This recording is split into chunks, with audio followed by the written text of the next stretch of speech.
નમસ્કાર, સમાચારો સાથે હું છું જયેશ। સૌપ્રથમ સમાચાર વિસાવદરથી કે આ બેઠક પર વિધાનસભાનું પરિણામ પડકારવાનો જે મામલો છે તેમાં ભૂપત ભાયાણાની જીતને પડકારતી અરજી પરત ખેંચવા હાઈકોર્ટમાં અરજી થઈ છે। અહીંના મોહિત માલવિયાએ ભૂપત ભાયાણાની જીતને હાઈકોર્ટમાં પડકારી હતી। વિસાવદર બેઠક મામલે હાઈકોર્ટમાં કેસ પેન્ડિંગ હોવાથી પેટા ચૂંટણી અટકી છે। ચૂંટણી પંચ દ્વારા વિસાવદર બેઠક માટે ચૂંટણીની જાહેરાત પણ નથી કરવામાં આવી। હવે ભાજપમાંથી ચૂંટણી લડેલા હર્ષદ રીબડાની અરજી હજુ પણ પેન્ડિંગ છે। તમામ અરજી પરત નહીં લેવાય ત્યાં સુધી પેટા ચૂંટણી જાહેર નહીં થઈ શકે।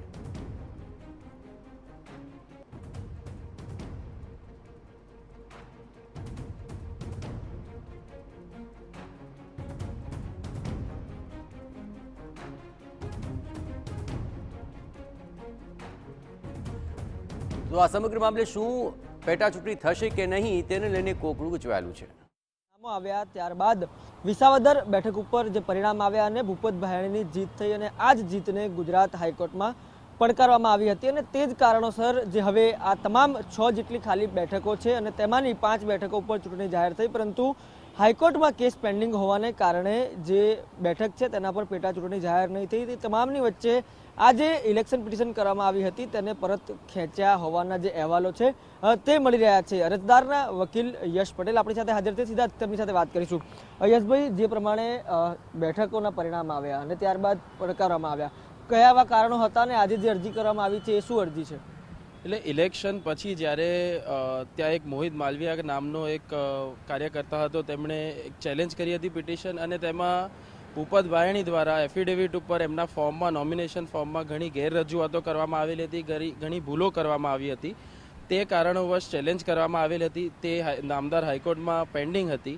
પરંતુ આજે અરજદાર મોહિત માલવિયાએ એ ઇલેક્શન પિટિશન વિડ્રો કરવા માટે ગુજરાત હાઈકોર્ટમાં અરજી કરેલ છે અને ટૂંક સમયમાં એ અરજીની સુનાવણી થઈને ગુજરાત હાઈકોર્ટ એમાં યોગ્ય નિર્ણય લેશે અને ઈચ્છા છે કે ઇલેક્શન પિટિશન પાછી ખેંચી લેવામાં આવે।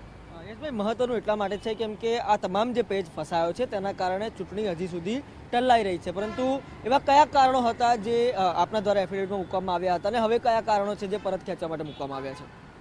જે તે સમયે કારણો એ પ્રકારના હતા કે ઇલેક્શન ફોર્મમાં જે નોમિનેશનમાં એફિડેવિટ ઉપર મિલકતની હકીકત હોય, પરિવારજનોની મિલકતની હકીકતો હોય, તે સિવાય ઘણી હકીકતો આધાર કાર્ડ, પાન કાર્ડની તમામ જે વિગતો એક રિપ્રેઝન્ટેશન ઓફ પીપલ્સ એક્ટ પ્રમાણે અને ઇલેક્શન કમિશનના નિર્દેશ પ્રમાણે જે ફરજિયાત હોય છે તેમાં અમુક ગેરરીતિઓ હતી, અમુક ભૂલચૂકો હતી, તે પડકારવામાં આવેલ હતી। અને હવે આજની તારીખમાં ઇલેક્શન આવી રહ્યું છે અને મોહિત માલવિયા દ્વારા અમને એવી ઇન્સ્ટ્રક્શન્સ આપવામાં આવી છે કે તેઓ આગળ આ પિટિશન ચલાવવા માંગતા નથી, તેથી વકીલ તરીકે અમે તેમની પિટિશન વિડ્રો કરવા માટેની અરજી મુકાવડાવી દીધી છે અને ટૂંક સમયમાં તેનો નિર્ણય થશે।